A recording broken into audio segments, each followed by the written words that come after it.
সকলকে স্বাগতম জানাইছো মোৰ ইউটিউব চেনেল টাইমছ অসম নিউজলৈ। আজি ভিডিঅ'ত আমাৰ অংগনবাড়ী কৰ্মী সহায়িকা বাইদেউসকলৰ বাবে ইতিমধ্যে CITUৰ বৰ্ধিত সভা অৰ্থাৎ অসম ৰাজ্য অংগনবাড়ী কৰ্মী সহায়িকা সন্থাৰ বৰ্ধিত সভা অনুষ্ঠিত হৈছে। ইয়াৰ মাজত আহিছে কেইবাটাও লেটেষ্ট আপডেট মই আপোনালোকক জনাবলৈ চেষ্টা কৰিম। অসম ৰাজ্য অংগনবাড়ী কৰ্মী সহায়িকা সন্থাৰ লগতে ৰাজ্যৰ হাজাৰ হাজাৰ কৰ্মী সহায়িকালৈ কি আপডেট আহিছে, চিটুৱে কি কৈছে, পুনৰ CITUৱে মুখ্যমন্ত্ৰীক আগুৰি ধৰি কেইবাটাও মন্তব্য কৰিছে। মই আপোনালোকক সবিশেষ দেখাম, আপোনালোকে ভিডিঅ'টো স্কিপ নকৰাকৈ সম্পূৰ্ণৰূপে চাই থাকিব। ইয়াতে নিশ্চয় আপোনালোকে দেখা পাইছে হেশটেগ দিছে এবাৰ CITUৱে অসমৰ মুখ্যমন্ত্ৰী CITU বিৰোধী মন্তব্যৰ প্ৰতিবাদ। এবাৰ পুনৰ প্ৰতিবাদ কৰিব CITUৱে। গুৱাহাটী 20 এপ্ৰিলতে প্ৰকাশ পাইছিল এইটো, কিন্তু মই আপোনালোকক দিওঁতে অলপ পলম হ'ল। CITU সম্পৰ্কত কৰা মুখ্যমন্ত্ৰীৰ মন্তব্য অগণতান্ত্ৰিক, আৰু এই কথা CITUৱে কৈছে যে মুখ্যমন্ত্ৰী যি CITUলৈ মন্তব্য কৰিছে ইয়া অগণতান্ত্ৰিক আৰু অতি নিকৃষ্ট মানসিকতাৰ। আজি এই সংবাদ মেলত CITUৰ অসম ৰাজ্যিক কমিটি এই কথা সদৰি কৰি কয় যে অসমৰ মুখ্যমন্ত্ৰী ডক্টৰ হিমন্ত বিশ্ব শৰ্মা ডাঙৰীয়া অংগনবাড়ী কৰ্মী আৰু সহায়িকাৰ মাননি বৃদ্ধিৰ প্ৰসংগত আনি যোৱা 10 এপ্ৰিলত সাংবাদিকক এক প্ৰশ্ন উত্তৰত কৈছিল যে CITUৰ লগত থাকিলে অংগনবাড়ী কৰ্মী সহায়িকাৰ মাননি বৃদ্ধি নকৰে।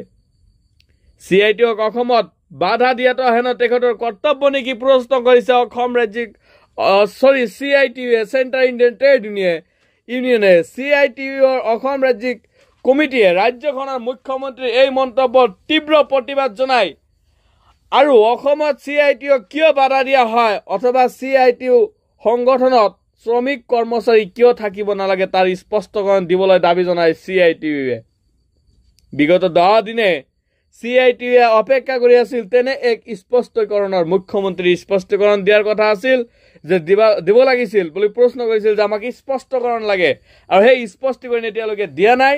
CITUৰ ৰাজ্যিক সভাপতি অখিল দত্ত আৰু সাধাৰণ সম্পাদক তপন শৰ্মা, কোষাধ্যক্ষ বিজন দাস, সম্পাদক মদন তালুকদাৰ ৰাজ্যিক নেতাসকলৰ এই সংবাদমেল সম্বোধন কৰি মুখ্যমন্ত্ৰীৰ মন্তব্যক ধিক্কাৰ জনায় আৰু কয় যে মুখ্যমন্ত্ৰীগৰাকীয়ে যিখন সংবিধানৰ শপত খাই ৰাজ্যখনৰ আটাইতকৈ সন্মানীয় মুখ্যমন্ত্ৰী আসনত অধিষ্ঠিত হৈ আছে, সেইখন সংবিধানৰে আধাৰত প্ৰস্তুত কৰা শ্ৰম আইনৰ গন্ধিত থাকি শ্ৰমিক কৰ্মচাৰীৰ অধিকাৰৰ হকে সংগ্ৰাম কৰি থকা এটা ট্ৰেড ইউনিয়ন সন্দৰ্ভত উল্লেখিত ধৰণৰ মন্তব্য দি আজিলৈকে কোনো স্পষ্টকৰণ নিদিলে। কৈছে যে এটা CITU লেভেলৰ চেণ্টাৰ ইণ্ডিয়ান ট্ৰেড লেভেলৰ যি সংগঠন ইয়াক কোনো মন্তব্য দিছিল, কিন্তু ইয়াৰ ওপৰত CITUৱে প্ৰশ্ন কৰাৰ পৰিপ্ৰেক্ষিতত কোনো ধৰণৰ স্পষ্টকৰণ নিদিলে মুখ্যমন্ত্ৰীয়ে। সেয়া আমি আজি সংবাদ মাধ্যমৰ সহায় লৈ দাবী উত্থাপন কৰিলোঁ। এই সুযোগতে অসমৰ জনগণৰ জ্ঞাতাৰ্থে জনাই থব বিচাৰিছোঁ যে 1 নম্বৰ, মুখ্যমন্ত্ৰী মহোদয়ৰ নিজৰ ৰাজনৈতিক দল বিজেপিৰ নেতাসকলৰ দ্বাৰা পৰিচালিত BMS অৰ্থাৎ ভাৰতীয় মজদুৰ সংঘ যিধৰণে সৰ্বভাৰতীয় শ্ৰমিক সংগঠন CITU অৰ্থাৎ চেণ্টাৰ অফ ইণ্ডিয়ান ট্ৰেড ইউনিয়নত তেনে এটা সৰ্বভাৰতীয় শ্ৰমিক সংগঠন এনেদৰে কৈছে CITUৱে। CITUৰ পৰিচালিত হয় নিজস্ব কাৰ্যসূচী আৰু সংবিধানৰ ভিত্তিত। কৈছে CITU নিজস্ব কাৰ্যসূচী থাকে আৰু সংবিধানৰ ভিত্তিত CITU নিৰ্মাণ কৰা হৈছিল। আমাৰ দেশত INC, INTUC, CITU, AITUC, AICTU, SMS, BMS, AIUDU সহ কেইবাটাও কেন্দ্ৰীয় চৰকাৰৰ শ্ৰম বিভাগৰ দ্বাৰা স্বীকৃতিপ্ৰাপ্ত শ্ৰমিক সংগঠন আছে। উল্লেখিত 2 নম্বৰত কৈছে ট্ৰেড ইউনিয়নসমূহৰ লগতে CITUৱে ভাৰত চৰকাৰৰ সংস্থা আৰু ILC ইণ্ডিয়ান লেবাৰ কনফাৰেন্স সদস্য। CITUৱে দেশৰ শ্ৰমিক আৰু কৰ্মচাৰীসকলক সংবিধানৰ প্ৰদত্ত অধিকাৰ সন্দৰ্ভত সচেতনতা গঢ়ি তোলাৰ কাম কৰে। ৰাজহুৱা আৰু ব্যক্তিগত খণ্ডৰ কৰ্মৰত শ্ৰমিক কৰ্মচাৰীসকলৰ আইনগত প্ৰাপ্য আদায় কৰাৰ বাবে সংগ্ৰাম কৰে। আলাপ আলোচনাৰ মাজেৰে শ্ৰম বিবাদ মীমাংসাত CITUৱে সদায় এটা গুৰুত্বপূৰ্ণ ভূমিকা পালন কৰি আহিছে।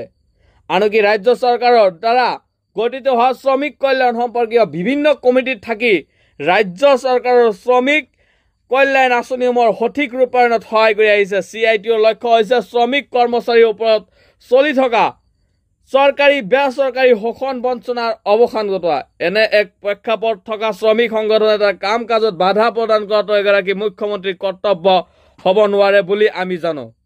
দেশৰ সকলো নাগৰিকে সংবিধানৰ খণ্ডিত থাকি সংগঠন কৰাৰ অধিকাৰ সংবিধানখনেই দিছে আৰু 6 নম্বৰ দিছে হিমন্ত বিশ্ব শৰ্মা ডাঙৰীয়াই সন্মানীয় মুখ্যমন্ত্ৰীৰ আসনখনক ব্যৱহাৰ কৰি সংবিধান বিৰোধী আৰু গণতন্ত্ৰ বিৰোধী যি মন্তব্য দিছে ইয়াক কেৱল CITU বিৰোধীয়ে নহয় সামগ্ৰিকভাৱে সকলো শ্ৰমিক সংগঠনৰ অধিকাৰসমূহৰ ওপৰত আক্ৰমণীয় CITU অসম ৰাজ্যিক কমিটিয়ে অসমৰ সৰ্বস্তৰৰ শ্ৰমিক কৰ্মচাৰীৰ লগত গণতন্ত্ৰ বিশ্বাসী ৰাইজক মুখ্যমন্ত্ৰী এই মন্তব্যৰ বিৰুদ্ধে প্ৰতিবাদ সাব্যস্ত কৰিবলৈ আহ্বান জনাইছে আৰু 24 এপ্ৰিলত মেইন কথাটো হৈছে 24 এপ্ৰিল 2024 দিনৰ 12 বজাৰ আগতে সমগ্ৰ অসমতে জিলা অথবা অঞ্চল ভিত্তিত প্ৰতিবাদী কাৰ্যসূচী ৰূপায়ণ কৰিবলৈ CITUৰ কমিটিসমূহ আহ্বান জনোৱা হ'ল আৰু ধন্যবাদ অখিল দত্ত তপন শৰ্মা সভাপতি সাধাৰণ সম্পাদক CITU অসম ৰাজ্যিক কমিটি এয়া মই ফেচবুক পেজৰ পৰা লৈছিলো আৰু CITUৰ যেটা